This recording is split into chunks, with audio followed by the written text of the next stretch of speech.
wabarakatuh. Alhamdulillah wassalatu wassalamu ala Rasulillah Sayyidina Muhammad ibn Abdullah wa ala alihi wa ashabihi wa man ittaba'a. Amma ba'du. Puji beserta syukur pertama-tama marilah kita panjatkan kehadirat Allah Subhanahu wa taala. Salawat beserta salam semoga tercurahkan kepada baginda alam Nabi besar kita, yakni Nabi Muhammad sallallahu alaihi wasallam. Alhamdulillah, pada hari ini kita bisa bertemu kembali di acara kultum menjelang buka puasa, dan tidak terasa kita sudah melaksanakan kegiatan puasa yang ke-7 ya. Keberapa sekarang? Ke-7 ya. Mudah-mudahan kita diberikan kekuatan oleh Allah dan puasa kita diterima oleh Allah Subhanahu wa taala. Hadirin yang saya hormati dan Allah muliakan, sebagaimana ayat Al-Quran yang sering kita dengar, bahwa Allah berfirman di dalam Al-Quran, ya ayyuhalladzina amanu kutiba alaikumusiyam kama kutiba alal ladzina min qablikum la'allakum tattaqun. Yang artinya, hei orang-orang yang beriman, telah diwajibkan atas kalian seperti halnya telah diwajibkan terhadap orang-orang sebelum kalian, yaitu puasa, agar kalian bertakwa kepada Allah Subhanahu wa ta'ala. Takwa adalah merupakan hal yang sangat berharga dan luar biasa, sehingga ketika orang bertakwa kepada Allah, maka dia adalah orang yang paling mulia di hadapan Allah Subhanahu wa ta'ala. Inna akramakum indallahi atqakum.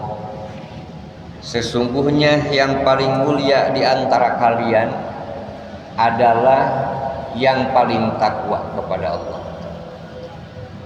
Banyak ayat di dalam Al-Quran yang berhubungan dengan takwa. Salah satunya adalah ayat 194 daripada surat ayat 194 daripada surat Al-Baqarah.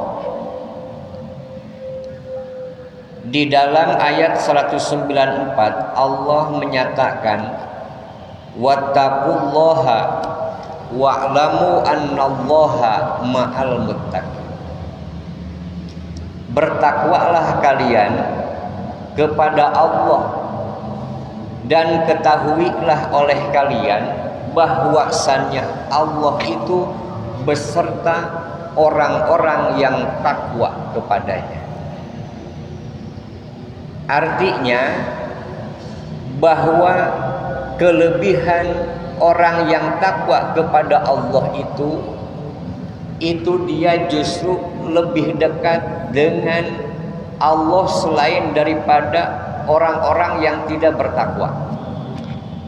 Tentunya kedekatan ini jangan disalahartikan dekat seperti halnya kita dengan orang lain atau manusia dengan manusia.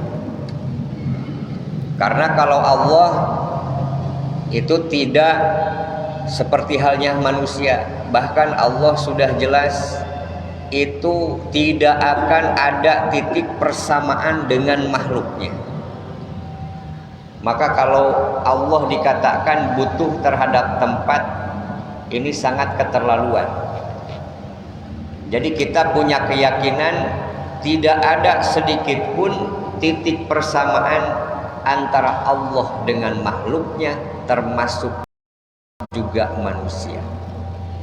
Walam yakul lahu kufuwan ahad. Tidak ada yang sama itu dengan Allah. Nah, maka di sini bahwa kompensasi bagi orang yang takwa kepada Allah itu diantaranya adalah kebersamaan dengan Allah. Yang kedua, keuntungan orang yang takwa kepada Allah itu adalah Allah selalu menambah-nambah orang yang takwa kepada Allah dengan ilmu. Allah berfirman di dalam Al-Quran, wattaqullah wa yu'allimukumullah. Takwalah kalian kepada Allah, niscaya Allah itu akan memberikan ilmu kepada kalian. Ketika orang sudah diberikan ilmu, luar biasa, sebab suatu amal itu tidak akan dikatakan soleh di hadapan Allah ketika tidak dibarengi dengan ilmu. Maka ketika orang sudah dianugerahi ilmu oleh Allah itu luar biasa. Bahkan ada yang mengatakan bahwa ini diberikan ilmu yang langsung datangnya dari Allah Subhanahu wa ta'ala. Inilah kelebihan orang yang takwa kepada Allah Subhanahu wa ta'ala. Bahkan orang yang takwa kepada Allah itu mempunyai perbedaan tersendiri dengan orang yang tidak takwa kepada Allah Subhanahu wa ta'ala. Di antaranya, terutama keadaan hati orang yang bertakwa berbeda dengan orang yang tidak takwa kepada Allah. Hatinya selalu ditambah-tambah hidayah dan juga makrifat dari Allah Subhanahu wa ta'ala. Yang kedua, hati orang yang bertakwa kepada Allah selalu dilapangkan dan diluaskan.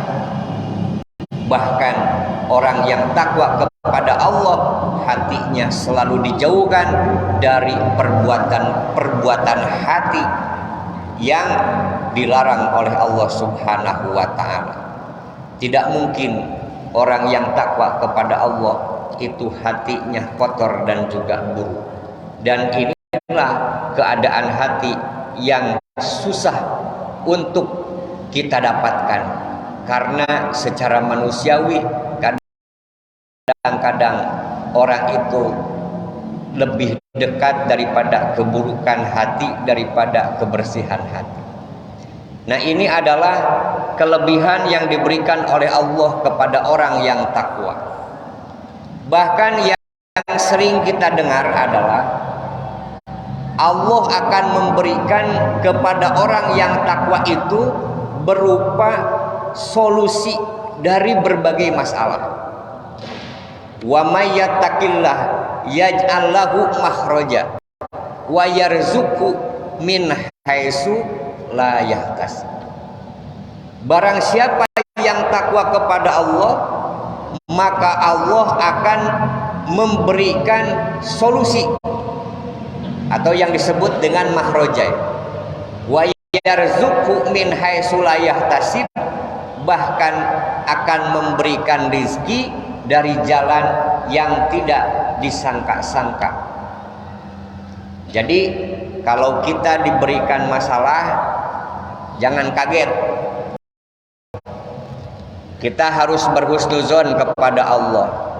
Sebab di dalam ayat ini Allah menyatakan bahwa ketika orang takwa kepada Allah itu selalu diberi solusi, dan tidak mungkin ketika orang itu diberi solusi itu dia tidak diberikan satu paket dengan masalah.